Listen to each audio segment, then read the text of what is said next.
and salt. Marty, we've so much to learn in this segment. He is posh, Very posh. You're very welcome back. Join Adrian and Marty in the kitchen. You interrupted our conversation. Talking about sea salt. Sea salt, malt and salt, yes. Okay, Adrian, we are making steak sambos. Absolutely, yeah. So it's all about the steak, firstly. I mean, the quality, using Irish grass-fed beef. And go to your butcher. That's what I always recommend. Okay. We have a little bit of fillet steak.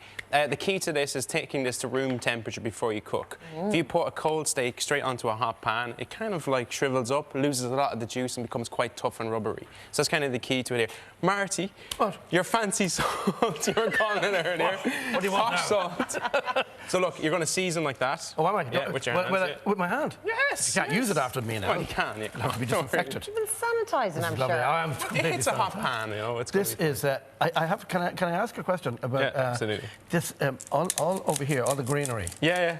You and I were talking. You gave me a little piece of. Absolutely, yeah. Wild garlic. Now you have to ask permission to forage for this stuff, but. Who chose permission to? You have to send an email to the president, please. Yeah. Wow. He got this in Phoenix Park. This is in Phoenix Park, so there's a couple of different It's like St. Patrick's Day. Thank you very much. So basically, it's just like we're going to serve it with some wild garlic leaves. Have a taste, Karen. You can actually break it. So just wash it. Well, did you pick this yourself? Yeah, I did. Yeah, myself and my girlfriend went out on Tuesday and picked it. One is called. Tasty. Like this is called foraging. When you don't ask for permission, it's known as stealing. Stealing, yeah. So you very good mistake. You have to ask for permission. That's the key to it. You need a glass of water after. But we picked up for the restaurant. Both of them will be in the spare rooms when they get home. But for the restaurant, but not picked together. Quite a lot. So I mean, for the restaurant, we pick quite a lot of the ingredients. Kind of the ethos of the restaurant is foraging. So we kind of go out to Dublin Mountains, Greystones, things like that on Mondays and Tuesdays, and we pick a lot of ingredients. I'm a real cabinet, to be honest with you. Now, a really, really hot pan. That's the key to it, and then we go seasoned side down with the steak, so straight on. Okay, and this literally take only literally a minute on each side. The key to this is then seasoning.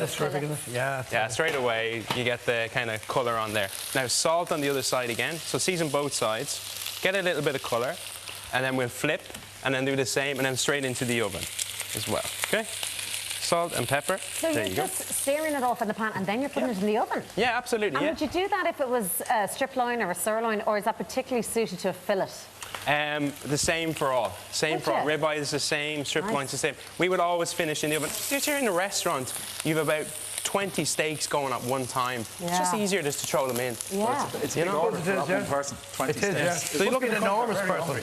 Yeah. So look at the colour straight away. Yeah. Just flip. Just like that. In Richmond Street in the city centre in Dublin, called Wildflower. Anyway, I gave him a plug there. It was subtle. Just a little. Aaron and I are making notes. Now, so what I've done he used to work with Nevin. So that's right. I discovered that today. Good 6 years, yeah. So what I've done here is just, I love kind of like caramelised onions with steak. I think it's the nicest thing in the world. So all I've done is I've literally just got a little pinch of sugar, so just half your shallots or your onions, a little pinch of sugar over top, and let them caramelise down slowly. Right. Then, when you get to around this stage, turn up the heat and add the good old butter to it as well. You see, I love it. So a bit of butter. We're Egypt makes for butter. Everything better. So you want that little bit of like creaminess from the butter, but then a little bit of acidity is always good as well. So we have a little bit and a little bit of nuttiness. Yeah, nuttiness as well. Yeah. So look, balsamic vinegar. Oh wow! You see, you'd eat them on their own. Oh yeah. You would. Watching the 6 o'clock show. Yeah. Thanks for the mention. No, again, I'm even plugging you now. So look, those are off. And you could hear it perfectly because of Specsavers. So it's all linked in. You could turn it up and hear it even better. Absolutely. And the key to this is the kind of oven timing. So 190, normally in around 190, for medium around 5 to 8 minutes, depending on the thickness. Well done, I would say. Medium to well done, I would go possibly 12, 15 minutes. I can't wait to try this method now, because I don't want to leave them on the pan. Now, the pan is the most important part here. Do you see all the colour you have on the pan here? Right, you can use all this for your mushrooms. So we have, these are king oysters. There, a little bit different. Yeah, and they're lovely and meaty. I'm sorry, where did you get them? Oh, we can get them in the supermarket. Oh, that's all right. So all I've done is I've just sliced them. I thought he was up at Michael D's backyard again. Yeah. I'll be caught next week because of you now. So look, belongs to the nation. Oh, yeah. Oyster mushrooms are really meaty. Like, I don't always describe an oyster mushroom as kind of similar texture actually to a scallop. Very, very similar.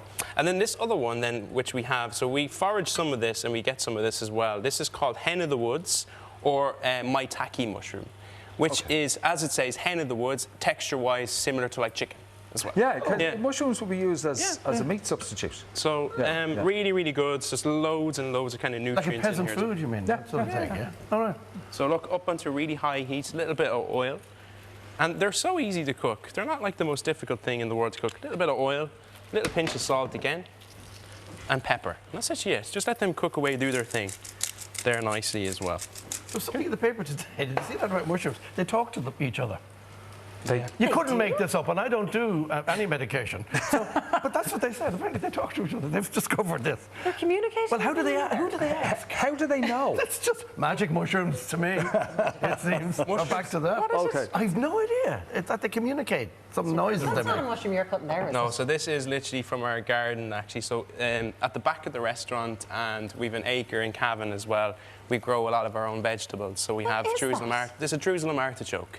So Okay, keep we've the got skins about on. 90 seconds. 90 I'll play it up. in the pan. So get it in. So literally in. And again, it's a lovely flavour, really, really unique. Here, have a little It try. doesn't look great, does it? It's not the most attractive. It's not, no, it's like it's a cross between wanna like a have a try? potato. No. That doesn't have the feeling to me. You don't have On to. live television, you have to say, of course, I would love to try this. No. Okay. No, so we'll go when we plate up. So I have baguettes, I'm fine. Yeah. I'm fine. and these are from... You still alive? I'm still having it. No, so we just love a little bit of mustard on these. Crispy bread, of course. Oh, yeah, crispy baguette. This is from Bretzel Bakery beside us at the restaurant. You have... Marty, you said medium well to me before I came on. Oh, it's beautiful. Look So at look, that. you just want that little bit of Perfect. Got about a pink in the minute centre. left, Adrian. Yeah. So you have the steak on there. And I think the key to this is the I feel like I'm like a dog at the table waiting for something to drop. I know. so the onions. So look at how caramelised they go. Oh, I'd say that's going to be absolutely tasty.